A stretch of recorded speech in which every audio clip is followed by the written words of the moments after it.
who we are. So we're a purchase debt ledger company, essentially a debt collection company. So what we do is we buy delinquent debt and collect it. So and I'm sure some of you may be familiar with our previous name, which is Intercol, but we're now known as Debt Managers. So if you weren't in the last session, we sort of just covered, the legal process generally, and then there were specific questions to how we as debt managers do it.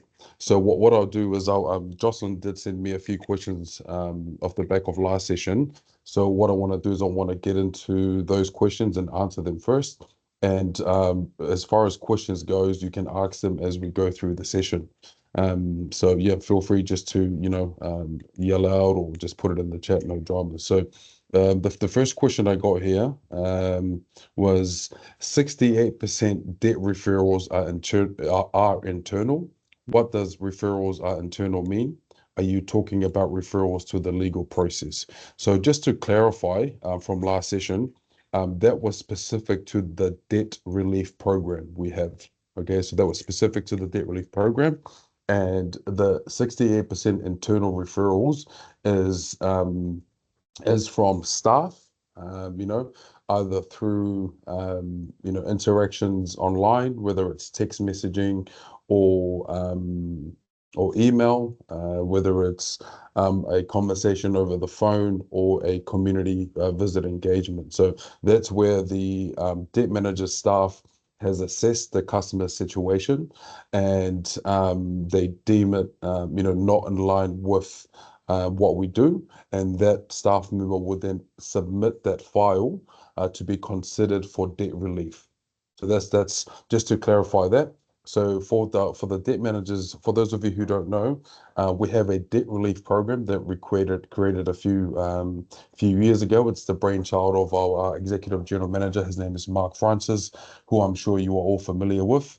So he basically created it for customers that that life might not be in the best state, or if there is if they're in a terminal situation, or whatever the case may be, so essentially not in a position to meet their obligations or payment obligations, and with the debt relief program, there is a criteria, as I mentioned last session, which is it's applicable to telco and utility debt, and the file has not had any legal action done on it. However, as I said in the last session, the customer situation dictates the request. So if it's outside the criteria, I would strongly encourage you just to submit the request anyway. Right, so even if it's gone through legal escalation through our team, or if it's not a telco utility debt, maybe it's finance or something else. If the customer situation dictates a request for debt relief and you deem that the suitable option or solution for that particular customer, I strongly encourage you to submit the request. As I've stated, 68% of the debt relief request is internal, so would like to see, and the reason why I mentioned those statistics is because I personally want to see a bigger uptake from financial mentors, but obviously you're the professional, because sometimes it's debt relief is not always the best solution for that customer. Now, part of the criteria is engagement with a financial mentor for 3 months, and the reason why we have the engagement with a financial mentor for 3 months is because it's in hopes that they obviously get some tools and tips on how to not only manage their debts with debt managers, but any other debts they might have to other creditors. And also it incentivizes engagement with the financial mentor. So, and then in turn, our hope is that, the behaviors may change, as a result of that ongoing engagement, and the customer can make better choices. So I also want to say, like, there's, and we also want to avoid customers saying, oh, hey, I'm just gonna go see Carolyn after I set up my contact energy by power bill. I won't say anything because she's gonna call Chris and they'll write it off, and then the same customer will go and open up a I don't know, Spark account or one NZ Vodafone account, and then they don't pay anything, and they go see Sandy, and Sandy will submit a debt request. So we want to sort of avoid that at the same time, because again, at the end of the day, it is a business.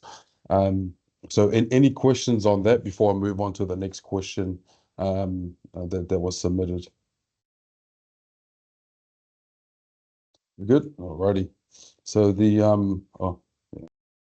so the next question that I got was, what is your typical time frame from pre-legal to an actual attachment order being activated?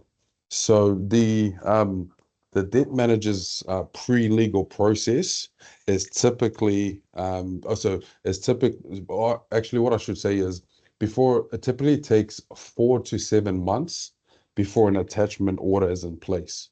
So, depending, on the customer's circumstance or situation, if it's sort of straightforward, there's an attachment order within 4 months, but typically it's not so straightforward, and it can take up to 7 months before an attachment order is in place.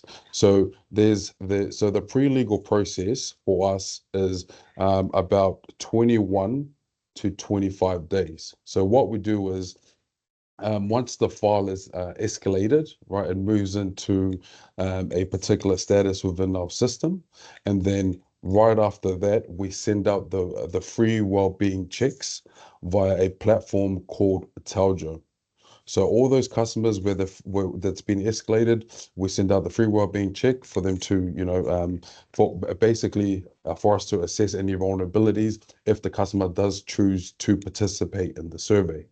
So and then once that's done, then it'll move into a different status within our CRM basically, and then what we do is we wait for 7 days, so no communication goes out for 7 days, and then we send out a letter, an email, and a contact text messages if they have a valid phone number. So that outreach is to give the customer an opportunity, if they didn't participate in the well-being check, to contact us, to assess their situation and try and avoid going down the actual legal path. Right.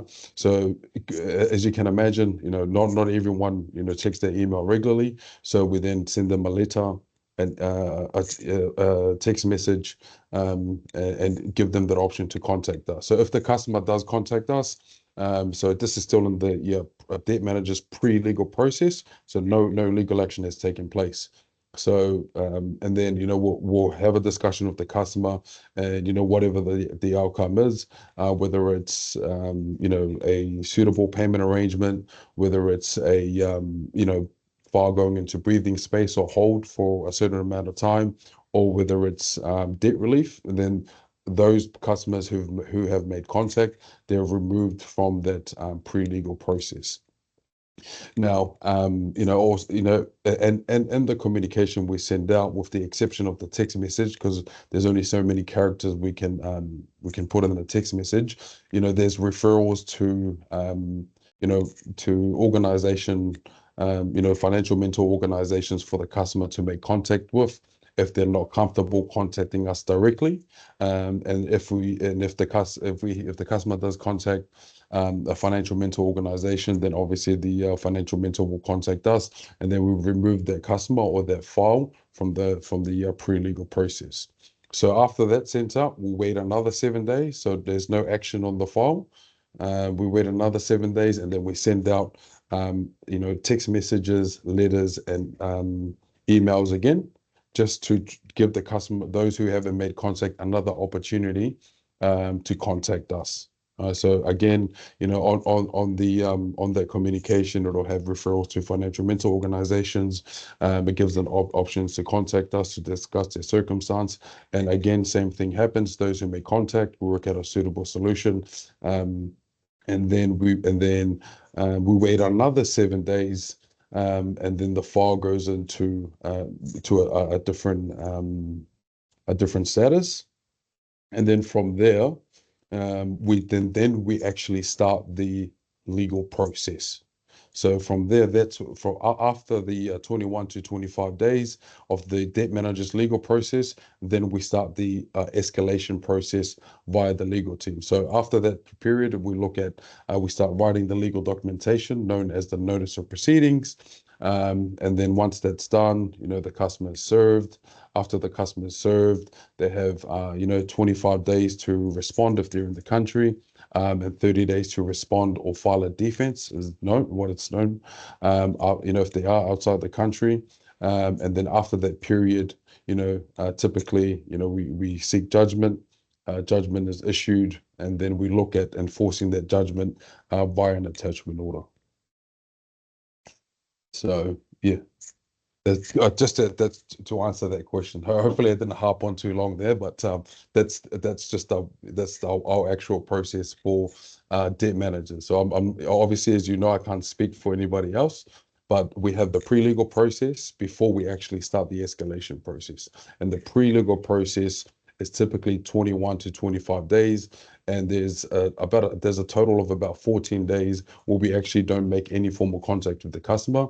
And obviously, there's right at the beginning of the pre-legal process, there's the vulnerability opportunity, wellness, the well-being check opportunity to assess any vulnerability by Taljo, and then obviously our own internal communications that we send out via text messages, emails, and letters. So we try to sort of cover every form of communication to contact the customer so they can contact us.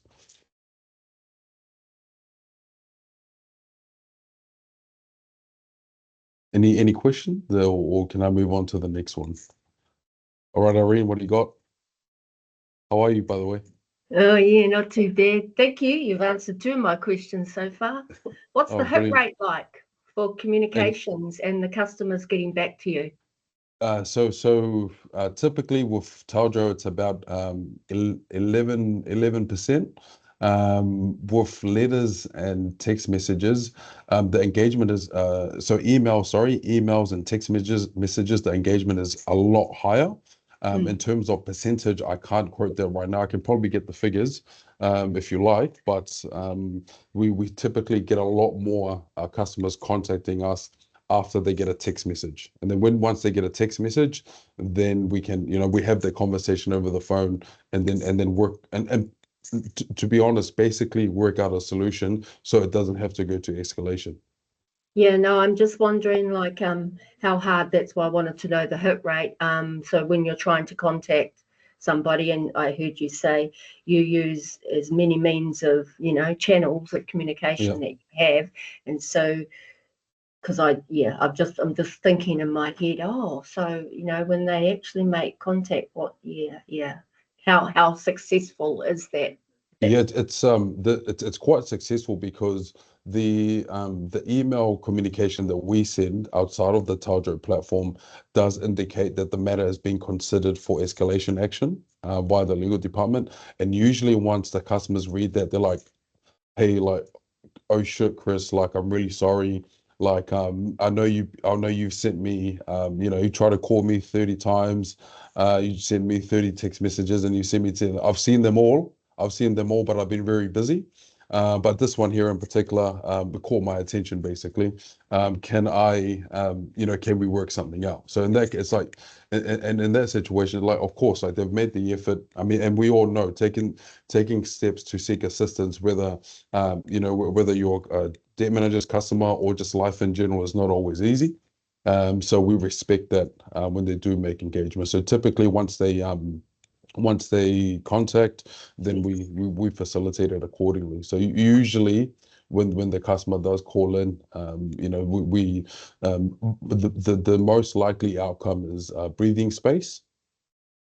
for about 3 months, and an extended start date on a payment plan. So, some customers might call in and say, hey, look, sorry, I've just had, the last 6 months has been crazy. I haven't been able to get in contact with you. Can we maybe look at, I don't know, whatever the amount is, $20 a week or whatever. However, I Mhm. can't start it for another, 3 weeks or 5 weeks, and we just facilitate that. Oh, thank you, Chris. Yeah, no problem.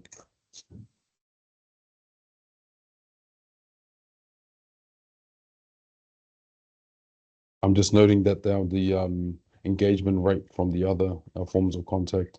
I'll have a chat with the legal team after this. Andrew, Hi, Chris. how are Um, you? I'm good. I'm good. Good to see you. The do many people like try and defend, when it gets sent out for judgment? Like, I imagine it's a very, very low number, but do you have any idea how many people actually try and defend? Yeah, to be honest, no. I don't know the number. Again, something that I can look into. But what we're working on at the moment is I'm not sure if actually, yeah. So, well, what I'm working on personally is trying. I'm going to start trying to outreach to sort of, community law officers to see if we can refer customers to them if they wanna do a statement of defense, because we can't give legal advice at that point. So the customer's calling in, and they're essentially asking for advice, and like we can't do it.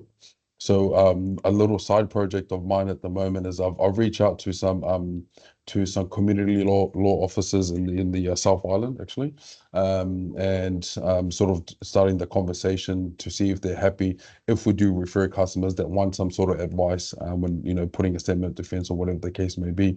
If we're not able to sort it out when the customer contacts. Yeah. Is there a reason that you're doing it in the South Island? Well, it's I've got a relationship with him, like, so I mean it's probably the sort of easier way for me to get it going. I don't really sort of deal with community law officers that often. The last time I dealt with one in Auckland was about a year or two ago.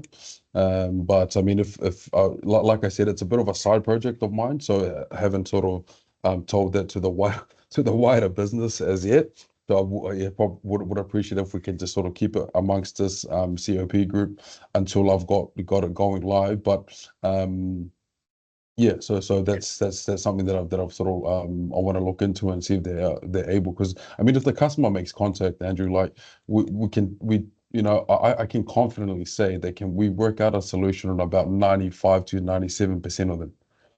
Right. So Yeah, if anything, and if anything, the referrals to community law officers will be very, very minimal.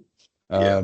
Yeah, but again, most of the time we can provide a solution on about 95 to 97% of customers who make contact.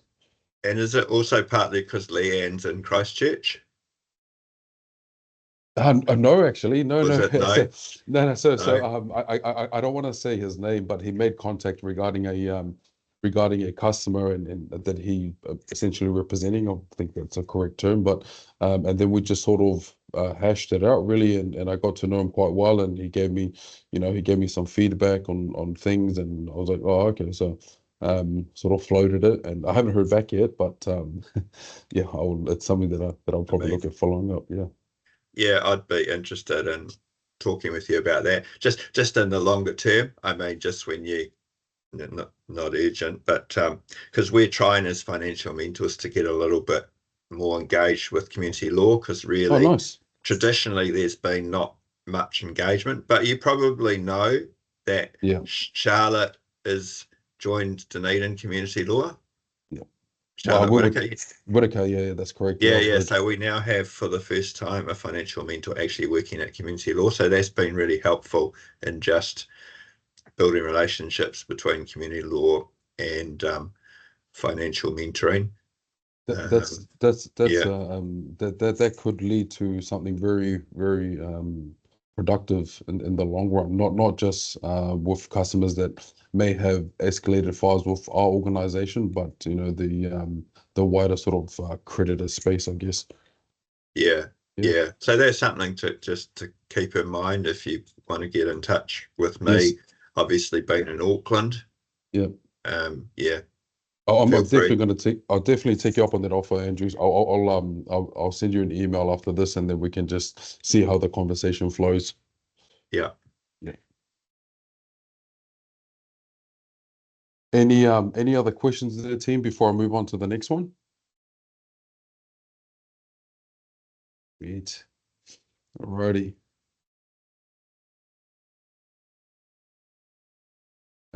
Okay, so the third question, you stated that there are several ways to enforce a judgment. So, yeah, that's correct. So again, generally speaking, there is a number of ways a judgment can be enforced, whether it's by us or whoever. So just got to note it down. So I just want to remind everyone here that I'm not giving legal advice. I'm not qualified to give advice. And any legal advice should be from someone qualified, such as a lawyer. But so the most the typical way a judgment is enforced is via an ATO or an attachment order, which we touched on last week. So this is where funds are deducted from the customer source of income, whether it's from their wages or salary and or benefit. So that's one way, and that's the way that we commonly use to enforce a judgment. So any questions on that? Sweet. So, um, Yep. do you attach to wages very often? Because I know it'll be more difficult to attach to wages because then you have to work with individual employers, whereas with MSD, they have Yep. systems so they know how to deal with attachment orders. So do you have policies about, particularly there must be a lot of employers, businesses, which it's be very difficult to get an attachment order with. Yeah, well, I mean, surprisingly, they most sort of bigger organizations, they're quite easy to deal with. It's sort of it's sort of the smaller businesses that have like 2 or 3 employees, or Mhm. or 5 employees. And the reason why it's difficult is because the owner of the company works in the company. They're also payroll, and it's just finding time to get around to it. So as far as attaching to source of income and finding it difficult, it's typically with those organizations. But I mean, and with the bigger organizations, they understand that, if they don't enable the attachment order, like, it's sort of a breach. So most of them, and they're used to what it sounds like something that they do regularly. So. But the biggest issue, like I said, is from the smaller companies where the owner is also working in the company, also payroll, and it's just them finding time to process it. But as you can imagine, and as you've said, MSD's pretty straightforward. They're familiar with the process.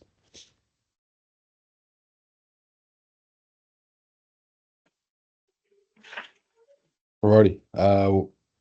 We're good to move on. So there's also the financial assessment hearing. All right. So this is where the customer can apply to the court or courts for it to hold a financial assessment hearing. So this is typically to assess the customer's circumstance, and in particular the affordability.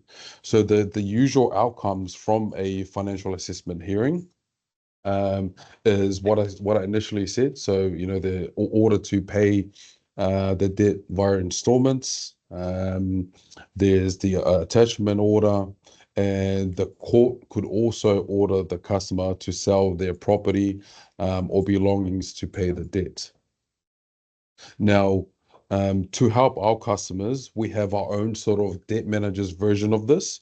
which sort of where the customer doesn't have to go to the court. So we call it a financial means assessment. All right, so typically we will do this over the phone, or via community visit. So we just have the conversation with the customer, find out their circumstance, and then just work out an amount that's suitable for them based on that. So we have just to be clear, it's the debt manager's version of this is a financial means assessment, and also by email, but our preference is the customer contacts us. Andrew? So when it's a court assessment, what's the sequence? So you get a judgment, and then do they do the assessment before the attachment order, or is it after the attachment order? So they typically do the assessment before the attachment order, but the customer can go to the court for a financial assessment hearing. And that's that's something That's that after. That's after the attachment order. Yeah. So let's say the court awards, I don't know, $15 a week.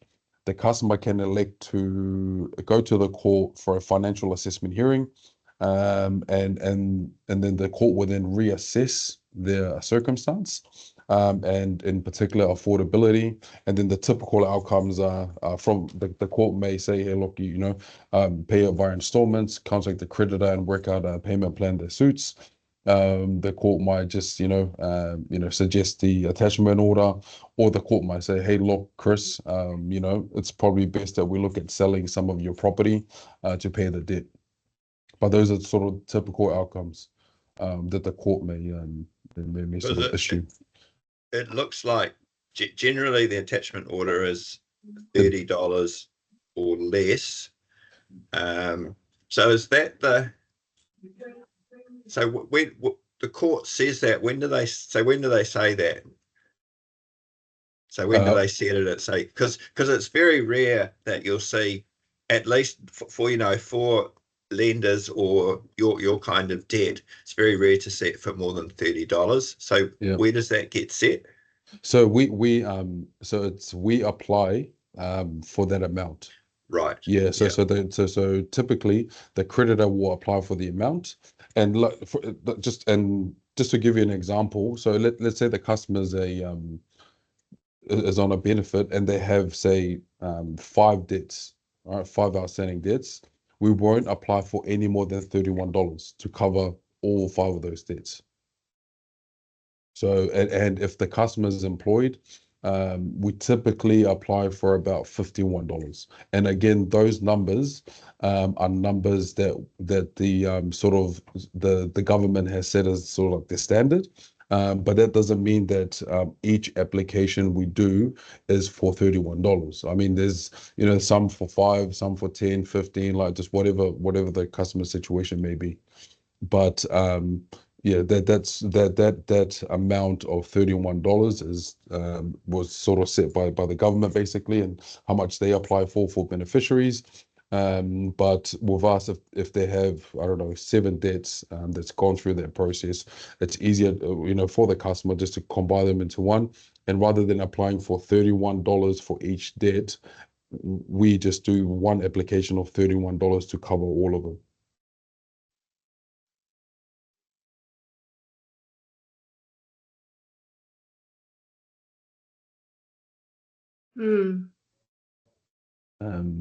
Any questions on that one? So are you going to carry on with my question, which goes on with that enforcing a judgment, where I asked about, do you fill out the MOJ 204 form each time? Oh, was that from you, Irene? Yeah. Yeah, all these questions have been from me. Oh, were they? Oh, okay, yeah. So I've got that last, but so the short answer is yes. So it's the MOJ 204 form. That's what we use, yeah. Okay. Yeah. And then so just finishing off the other question, there's several ways to enforce and judge a judgment. So these are the ones that I'm familiar with. Okay, so there might be a little bit more. So these are just the ones that I'm familiar with. So there's also warrant to seize property or warrant to seize. So if the customer's in breach of the judgment issued by the court, so typically a creditor can apply at the district court to issue a warrant authorizing a bailiff or maybe a collection officer to sort of visit the customer and take payment in full. Now, if payment in full is not made, the bailiff can take some personal possessions to sell and pay off the debt. Now, just and I'm speaking generally here, and the information that specific to the warrant to seize, you can find this on the MOJ website anyway. But there is a criteria in place set by the courts as to what property they can take. And the main criteria there is it has to be a property owned by that customer. So they can't just rock up and just take whatever they want. Like, that's not how it works. There's a criteria in place where you probably find on the MOJ website or online, to see specifically what it is. But again, this is me speak generally, and this information in particular for the ATO and financial assessment hearing and the warrant to seize. This I'm talking generally here, and you can find this information online.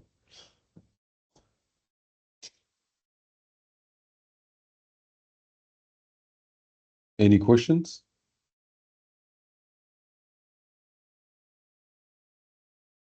Sweet. Alrighty, and just again, I've got it in my notes here. The MOJ 204 form is a yes. Alrighty, so I'm just gonna so the next part of my presentation is sort of more so around the outcomes for, so customer outcomes measurement for debt managers. It's not specific to sort of the legal process in general or legal process specific to debt managers. So just before I get into that, do we have any other questions? Alrighty. So 1 sec.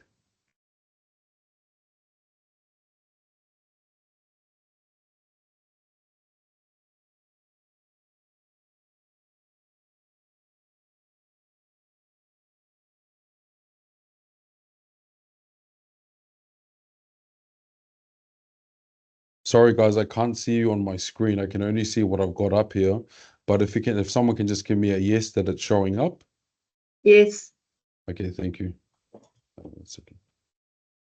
So I just wanted to take this opportunity, if you guys don't mind, just to share some of the some of the customer outcomes measurements that we have. So, we attempt to measure our NPS score from customers rather than the wider number of objective measurements. So I'll touch on these points more in depth in other slides, but our approach is more holistic approach to customer outcome measurement. So we look at the NPS, which is a global standard in customer satisfaction.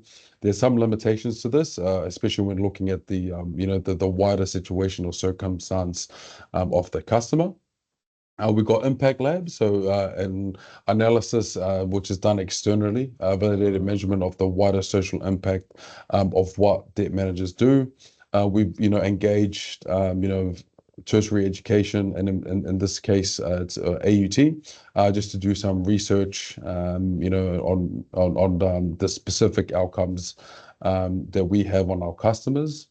We also have customer focus groups. This is a sort of an innovation within the debt collection / debt management space, where we get customers, our own customers together. We sit down, we basically have a catch up, and we lay it all out and get the raw truth by way of feedback. So we'll show them the communications that we send them. We'll show them the text messages, the emails, how it looks, the wording, and we just get feedback. And that's really helped us over the last 12 months to improve the way we engage with our customers. We had one recently yesterday, Andrew Suda, who's now in charge of customer focus group engagement. He was just down in Wanganui. for our second outside of Auckland customer focus group, and I believe I think Michelle came, and maybe I think also Teresa from Puho Foundation. But anyway, so I'll just keep moving forward. So also, you know, we're looking at the extending the sort of tertiary research over to Australia.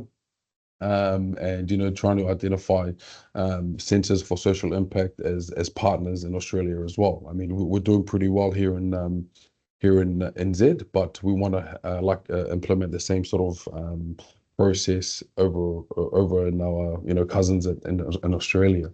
So Impact Labs. So what is it? You know, and so it's a third-party organization run by Bill English and his daughter Marie English, or should I say Sir Bill. You know, they measure social return on investment, you know, by looking at data analysis, comparing you know, research, and also data from the government, or you know, metadata from the government. So and you know, goes through their machine, they do what they do, and then you know, and they give us a you know, a measurable, you know, sort of measurable data that we can see, and it's from a credible source. Now, we've done 3 Impact Labs so far, and we've delivered quite a good social return on investment. So the first one we done was in 2022. So essentially, you'll see the numbers here on the screen: $7, $8, and $10.30.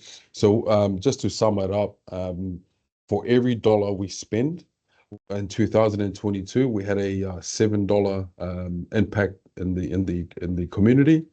2023, for every dollar we spent, it was $8.40, and it's continuing to grow. So the last one we done was for financial year 2024, and for every dollar that debt managers spend, there's a $10.30 return in the community. So the participants in this research was quite a large number of our customers, because we didn't want to just sort of do a few hundred. So in 2022, as you can see, it's about 39,000 people in this survey, or participants, 54,000 in 2023, and the largest amount of engagement that we've had of participants was in the FY24, so that was across 64,000 participants, and you can see the impact on the New Zealand economy here. So I mean, I'm very proud of this, because we say we're socially responsible,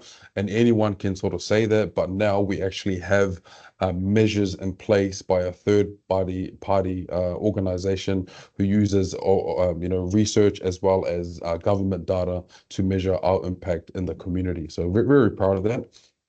Just quickly, just on the Auckland AUT research. So does beginning the process of debt management improve an individual's well-being? So that's one of the questions. Number 2, are the differences in well-being outcomes depending on the client's method of dealing with debt, voluntary or involuntary? Right, and that's so, and a few of the findings and responses. So showed a strong positive impact on clients resulting from their interactions with our organization debt managers. Feeling of relief, pride, and gratitude. No significant difference between voluntary and involuntary client responses. So I thought that's quite interesting. And then the last one there, overall reported significant impact in behavior, mental health, well-being, and financial locus of control. So just again, this research was conducted by, I think three professors and one associate professor from AUT. So this is data as a result of that research. So we're not just, it's not ours. So let's have a quick look at the findings here. So mental health and general well-being, felt able to face problems, felt reasonably happy, felt I play a useful part in things, felt able to concentrate, enjoy day-to-day activities, lost sleep over worry. I felt under constraint. I felt I couldn't overcome difficulties. Felt unhappy and depressed. Felt less confident in myself. I felt I was worthless. So I mean, like, there's some profound sort of, feelings coming from our customers who participated in this. And that data was very, very important to us, and to how we look at bettering our social responsible approach, and obviously, a better customer experience now that we know this. Sorry, I know I'm reading through this really, really quickly, and I'll take questions at the end on this in particular, but I'm just looking at the time, and I know we're sort of only got 15 minutes left. So financial locus of control. So we've got, felt that what happens to me in the future depends on me. Felt I can do just about anything I set my mind to do. Felt that I have a little control over the things that happen to me. Felt there is no way I can solve the problems I have. Felt there was little I could do to change many of the important things in my life. Felt helpless in dealing with the problems of life, and felt that I was being pushed around in life. And the behavior change here. So just again, just going through some of the questions, or outcomes, I should say. So became more involved with parenting duties. Looked for more employment opportunities, always a win.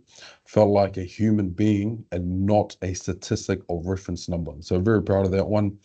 Visited the doctor or hospital, use alcohol, engage in binge drinking more than 5 drinks at a time, use marijuana or other drugs, gambled, experienced domestic violence, argued to go into physical fights, and used tobacco. So just so here's sort of like the open-ended insights here. So what did we learn from working with debt managers? So we've got voluntary and involuntary. So voluntary is customers, setting up payment arrangements outside of the escalation process, and involuntary is payment arrangements, as part of the escalation process. So not going to go, there's a lot more to this, but I just wanted to keep it nice and brief. So key comments from that question there. What did you learn from working with debt managers? To live with one's means, budget. Any amount going towards a debt is better than none. One in the middle there. How did you feel after working with debt managers? So positive feelings, satisfied, relief, content, neutral feelings. Happy to, from one of the participants there, happy to contact them if my situation's changed. And it did several times, but I was always made to feel okay about the unforeseen changes, and a new plan was put in place that we could both agree upon. And the last one there, staff approach. So I like the approach that he had, and attempted to reassure me of this presence on my property. So obviously that's from a community visit. Now, the results discussed in the report, show clearly that in the highly stressed situation of both voluntary and involuntary debt management arrangements or payment plans, our clients reported that because of their interaction with our organization, they experienced strongly positive improvements in mental health and well-being. Final locus of control and behavior. While international research shows that traditional debt management often, exacerbates a raft of negative outcomes for clients. And the 29 items across the 3 scales this report measured, not one item showed a statistically significant negative outcome for our customers or clients. Context of debt management, obviously it's quite a positive and great result. And the findings in the report suggest there are opportunities for us to further invest in developing the positive learning impacts of our approach, and make our clients make in financial locus of control, financial literacy, and general understanding of debt management. or strong evidence that his learning impact is associated with improved mental health and well-being outcomes. This also appears to be an opportunity to continue, face-to-face visits by our community team obviously at the client's residence. So there's strong evidence that this learning impact is associated with improved mental health and well-being outcomes. There also appears to be an opportunity to continue to develop face-to-face visits. Sorry, I've already covered that. Also, noteworthy that almost a quarter of all respondents self-identified as neurodiverse. There may be opportunities in the future to adapt, communications more effectively to meet neurodiverse clients. Now, before I get into sort of explaining NPS and how that works, I know this is quite a I covered quite a bit there. Did you guys want to ask me any questions on that?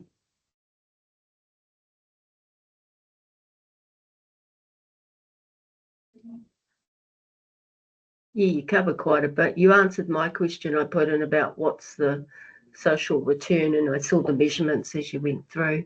Yeah. So I mean, yeah, and I think it's also, So, important to note, guys, that Impact Labs is a separate organization, and the outcome from the research, that's outcome done by or advised or suggested by AUT.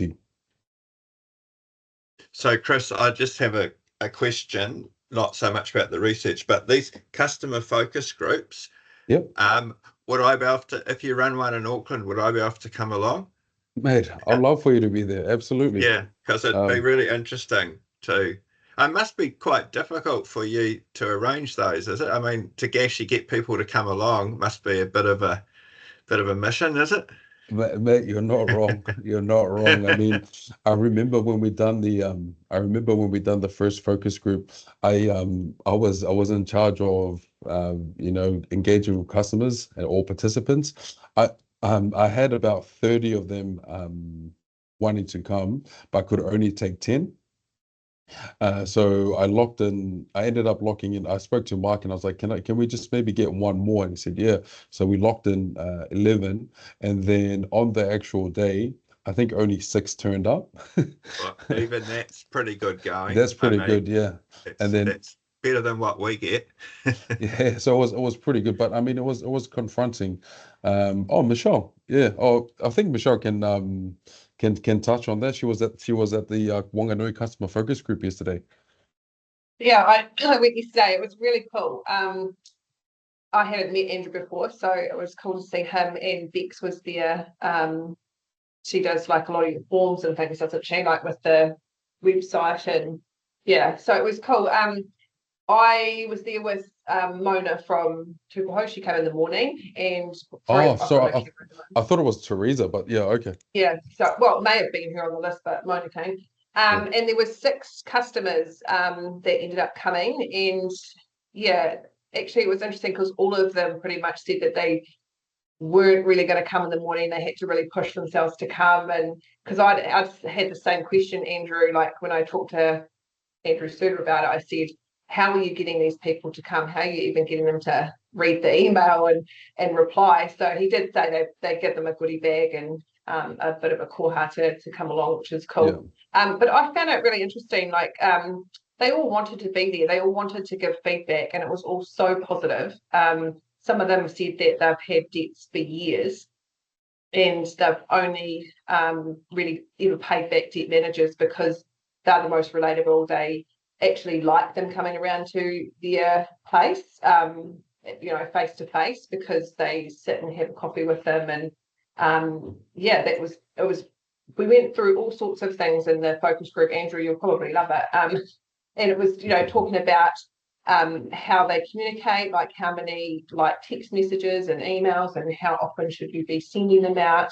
We went on the portal and had a look and went through all the letters and had a look to see if anything's in there that we could change or make a little bit clearer. But yeah, I was really surprised at how open everyone was. It was really cool to see, like there was some really vulnerable stuff coming out. But I think they would be really happy with the results from yesterday. And I was only booked in sort of to go in the morning because I had a client, but I had to go back to work for a bit, but she didn't turn up. So then I went back again to finish the afternoon session because it was so good. Yeah, I really, really enjoyed it. Yeah, thanks for that, Michelle. I mean, it's interesting because that's a common theme in the focus groups. A lot of the customers, they prefer face-to-face interaction Yeah. with anyone, not just us, but anyone. So it's a reoccurring theme, and look, like I said earlier in the session, we take the feedback from our customers seriously. We take our social impact seriously, and we always try to continue improvement. So I mean, but again, like I said in the last session, um, we don't always get it right. Okay, we don't always get it right. Right. Yeah, so yes, I showed you all these cool outcomes and things like that, which from Impact Labs and the AET research. But I also want to say we don't always get it right. I'll be the first one to put my hand up for that. But what I can say is, the team, they're a good team. They turn up and we give it our best daily. So Yeah, I was just going to say, Chris, sorry, I thought it was really beneficial having a financial mentor there because I did answer a heap of questions that everybody had. So it was quite good. And even one of the customers there has given me her details. She wants to see me as a client. So that was really cool. Yeah. Oh, nice. Yeah. Well, I'm debriefing with Andrew Suter, who, as you met that hosted down there tomorrow. So I haven't had we caught up briefly this morning, but I haven't had a full download from him on how it went. But that's some good feedback already. Cool. And I will send through some feedback. I will probably get onto that tonight to you and Mark about it as well. Oh, fantastic. Thanks for that, Michelle. And Andrew, I'll book you in for the next one if you're keen, mate. Yeah.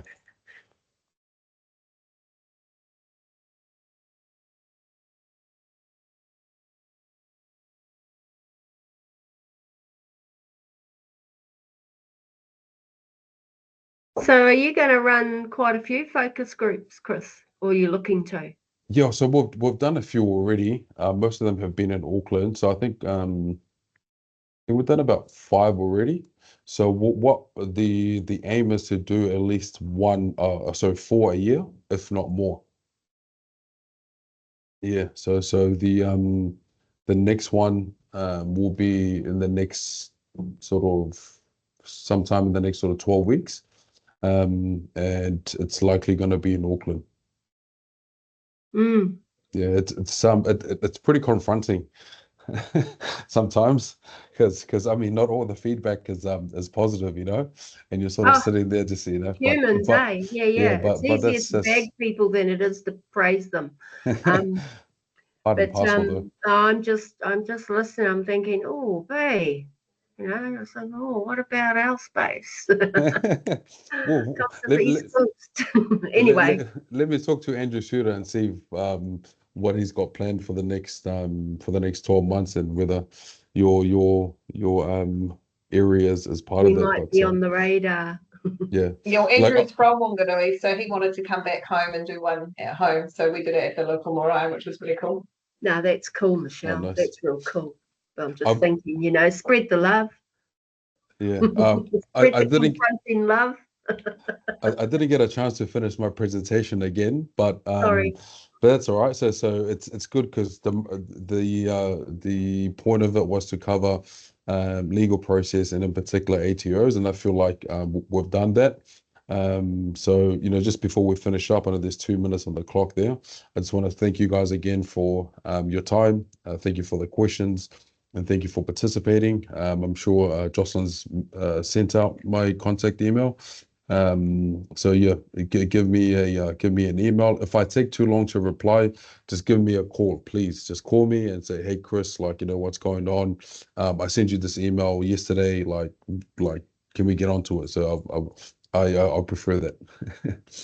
All right, and we got hello.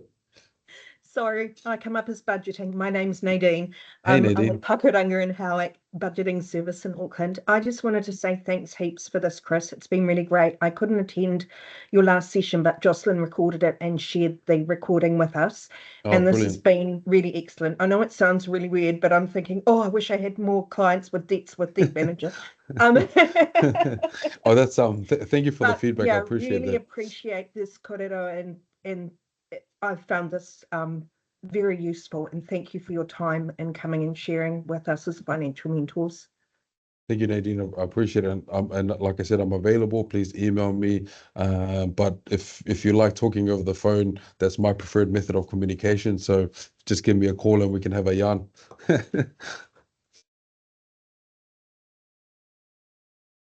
Hey, well, everyone, I think that's it for us today. But just really to let everyone know, this recording will come out to you. I've got your details down, so we'll get that to you very quickly before Friday or by Friday, the latest. But again, thank you, Chris, and thank you again, everyone, for your time. And you all have Chris's email. If you don't, reach out. We're happy to get that to you very quickly. Okay? Wish everyone a really good week. Rest of the week and weekend as well. Stay well, stay well, stay well until we see you again in another COP event. Thanks, guys. Have a good rest of your week. Thanks, Chris. See ya.